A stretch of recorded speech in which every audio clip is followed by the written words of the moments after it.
Hello दोस्तों, स्वागत है आपका आज के एक न्यू ब्लॉग के साथ। आई होप सब अच्छे होंगे। तो दोस्तों, आपने भी देखो कभी ना कभी किसी को ब्याज पे पैसे दिए होंगे। तो क्या आप जानते हैं कि एक तरह का अपराध है? तो निजी रूप से ब्याज पर रुपए उधार देना, यानी कि प्राइवेट तरीके से किसी को पैसे ब्याज पे उधार देना भी किस तरह का अपराध है, तो आज उसी वीडियो में आपसे शेयर करने वाले हैं इससे रिगार्डिंग कुछ इंपॉर्टेंट बातें। तो जैसे कि हम जानते हैं कि आज के टाइम में खर्च ज़्यादा होता है और इनकम कम होती है, जिसके कारण कोई भी व्यक्ति जो है वो किसी ना किसी टाइम कर्ज उसको लेना ही पड़ता है। और आज तो काफ़ी फाइनेंशियल इंस्टीट्यूशंस हैं, वित्तीय संस्थाएं जो लोगों को कमर्शियल तौर पर कर्ज बांट रही है, लोन बांट रही है। और ये जो फाइनेंशियल इंस्टीट्यूशंस को मतलब बैंक या कोई भी अन्य हो सकता है जो कि ब्याज का धंधा करते हैं, लोगों को कर्ज देते हैं और उस पर ब्याज के रूप में कोई ना कोई अमाउंट उनसे लेते हैं, तो उनकी कमाई होती है। तो इन इंस्टीट्यूशंस के संस्थाओं को सरकार ने ये व्यापार बिजनेस करने के लिए एक लाइसेंस दे रखा है, लेकिन ये जो इंस्टीट्यूशंस हैं इनसे हटकर कुछ लोग हैं जो प्राइवेट रूप से या निजी तौर पर भी छोटे स्तर पर मतलब छोटे लेवल पर ब्याज बांटने का या रुपए उधार ब्याज पर रुपए उधार देने का काम करते हैं। तो कुछ लोग ऐसे होते हैं जिन्हें बैंक के द्वारा लोन नहीं दिया जा सकता, या तो वे डिफॉल्टर होते हैं या फिर ऑलरेडी लोन ले चुके होते हैं। लेकिन तो कुछ लोग ऐसे होते हैं जिन्हें बैंक लोन देता ही नहीं है, क्योंकि बैंक लोन लेने के लिए जिन शर्तों को लगाता है, जो कंडीशंस होती हैं, वो उनको फुलफिल नहीं कर पाते हैं, वो उन लोगों उन शर्तों को पूरा ही नहीं कर पाते हैं। तो बैंक उन्हें लोन देने का मतलब उनका नहीं मानती है कि भाई आपको लोन नहीं दिया जा सकता।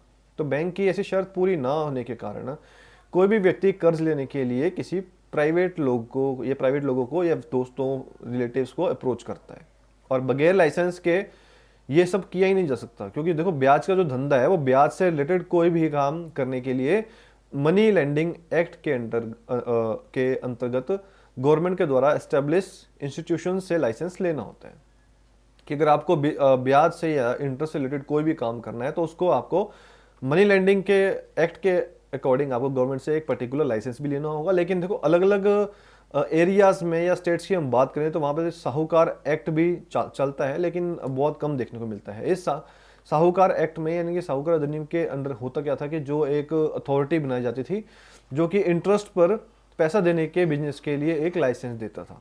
और जो इस प्रकार का जो लाइसेंस होता था, लाइसेंस लेने की एक प्रोसेस होती थी जिसमें जितने भी लोगों को ये लाइसेंस दिया जाता था उन लोगों को एक फिक्स रेट ऑफ इंटरेस्ट का ऑर्डर किया जाता था। और ये जो लोग थे उनको फिक्स रेट से अगर ज़्यादा ब्याज वसूल करेंगे तो उनके साथ मतलब ये तो उनको उस कैटेगरी से हटा दिया जाएगा, या फिर उनको जो भी पूरा अकाउंट्स रखना पड़ता था कि इस फिक्स रेट पे अपने किस किस से लोन दिया है उसका पूरा रिकॉर्ड रखना पड़ता था। दैट मीन्स कि इस प्रकार का अगर कोई भी व्यक्ति अगर प्राइवेट रूप से छोटे लेवल पर भी ब्याज का बिजनेस करता है तो उसको ज़्यादातर मामले में देखा जाता है कि उस नगर के एरिया के गुंडे बदमाश ब्याज पर रुपए उधार देने का काम करते हैं। इन लोगों के पास किसी भी गवर्नमेंट का कोई भी लाइसेंस भी नहीं होता और वे अपनी मनमर्जी से ब्याज की दरें भी लगाते थे। तो कोई भी व्यक्ति इसमें फंसने के लिए चला ही जाता, क्योंकि देखो लोग क्या है कि हर महीने ब्याज आ रहा है जिसको, ठीक है, और जिसका प्रिंसिपल अमाउंट है वो भी बना रहेगा और साथ में इंटरेस्ट भी चलता रहेगा। तो इसी तरह से जो लोग ब्याज माफियों के फंदे में अक्सर फंस जाते थे। तो ये स्पष्ट रूप से क्लियर रूप से एक प्रकार का क्राइम है, ऑफेंस है, अपराध है। पहली बात तो ये है कि बिना लाइसेंस के कोई भी ब्याज का बिजनेस नहीं किया जा सकता, और दूसरी बात कि अगर बगैर लाइसेंस के भी अगर काम किया जा रहा है तो मनमर्जी से कोई भी अपनी ब्याज का दर या इंटरेस्ट रेट नहीं लगा सकता। देखो, क्योंकि वही ब्याज की दर, वही रेट ऑफ इंटरेस्ट लगेगा जो गवर्नमेंट के द्वारा डिसाइड की गई होगी उसके रिगार्डिंग।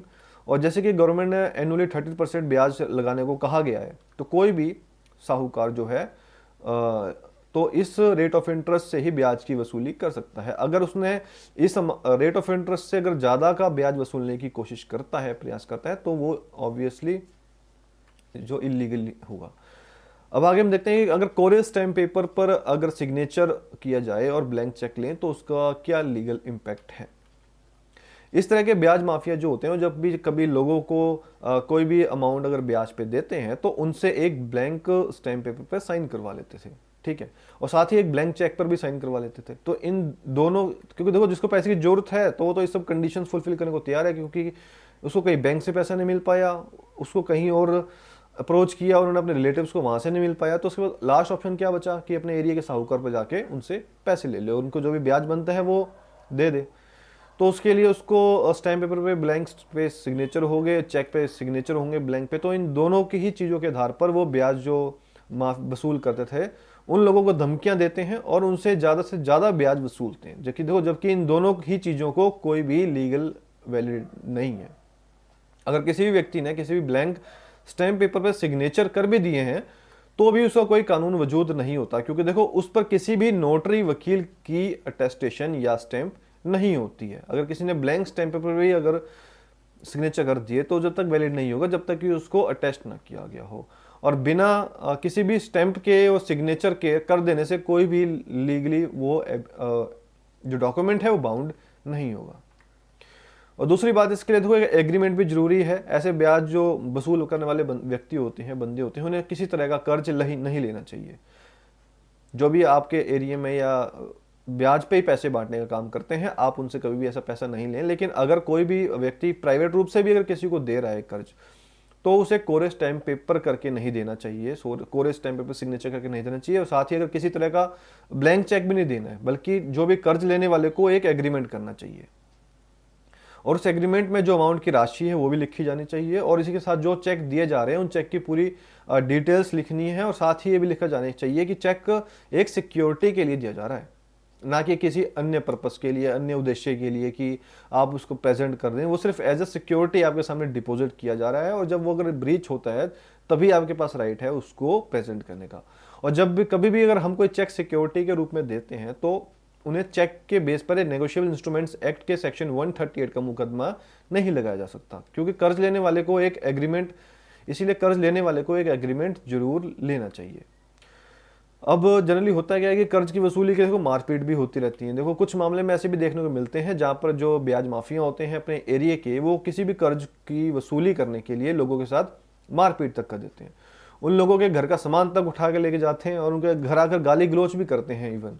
तो लोगों को ये लगता है कि वे किसी भी डिफॉल्ट में है और कर्ज की वसूली करने वाला इस तरह से सरेआम गालियां बकने का अधिकारी है। देखो, और उसके साथ मारपीट करने का भी अधिकारी है। तो ये बात पूरी गलत है, बेसलेस है, ऐसा कुछ नहीं है। अगर किसी भी व्यक्ति ने, अगर किसी व्यक्ति से किसी भी तरह का कर्ज की वसूली करना है तो सिर्फ वो कोर्ट में कर्ज की वसूली के लिए एक सिविल केस ही कर सकता है या फिर किसी एडवोकेट के थ्रू लीगल नोटिस भेजकर वसूली की मांग कर सकता है।